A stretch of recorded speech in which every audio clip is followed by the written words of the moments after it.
Hello, I was actually dusting my music room out a little while ago, and I just thought I'd grab a handful of CDs from my more modern CD rack and just quickly sort them into a pile of good recordings and bad recordings. When I say more modern, this is anything from the 1990s up to 2000, okay, and it's only a very small representation of what's in my collection. So here we go. I'll make two piles. Get rid of that. Get rid of that, get rid of that.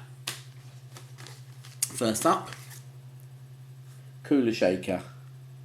Quite a compressed recording here. This is their first album, K. It's one of my favourite albums, brilliant album. It is loud, but it's listenable, so that's going to go in my good quality pile. Elliott Smith, another beautiful album. This is the soundtrack to the film Good Will Hunting, comes from 1998, and sublime recording. Very lo-fi, but sublime, sounds wonderful, so that's on my good pile. Nitin Sawhney, if that's how you pronounce him. This is Beyond Skin, from about, when was that? 1999. Again, loud, very bassy, but this sort of music is supposed to be, and it includes a very good piece called The Conference, which is three voices sort of having this sort of conference, shouting out notes of the Indian scale to one another, and it's absolutely brilliant and really well recorded. If ever you wanted a good demonstration of stereo, listen to that. That's on my good pile. Shack, a bad recording, but very good music. This is HMS Fable. Recording is very bright, sharp, and confused. You can't really differentiate the different instruments in the band, especially as you go up the audio spectrum into the high treble. That's good music, but it's going on my bad quality pile. David Sylvian. This is Blemish. Quite well recorded. It's a bit close to you, a bit congested. Very strange music. Really odd, even for David Sylvian, but worth persevering with. It's going on my good pile. The Killers, Samstown.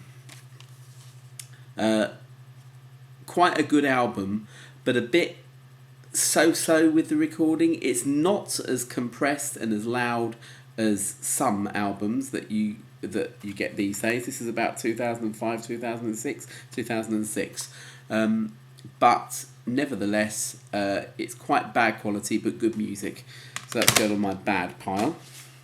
Kanye West, similarly, incredibly loud, but fantastic album.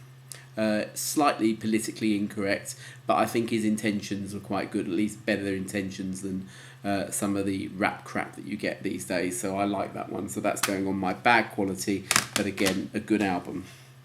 Another David Sylvian album. This is a group that he put together called Nine Horses. I think they did everything via email here. Strange music, but good quality, so that's going on my good pile. The Raconteurs, a bit like the Killers here, nice modern recording, but this is all analogue. This is Jack White from the White Stripes, whose like other project was the Raconteurs. This is their first album, which is called Broken Boy Soldiers, and I like this, and it's actually better quality and more listenable than the next album, which is really strange. It's sort of a Bublé Nirvana-esque situation, this is, because Will Young, right? Again, I would really love this album, Friday's Child, 2003 or something, 2002 maybe, 2003 I think.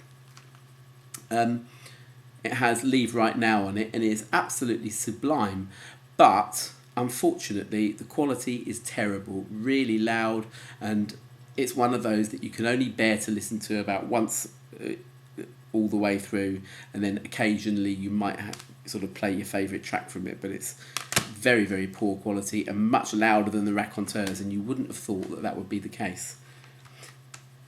Sublime album here, James Taylor, October Road. James Taylor, a star from the 70s. This is his 1997 album though. Absolutely wonderful.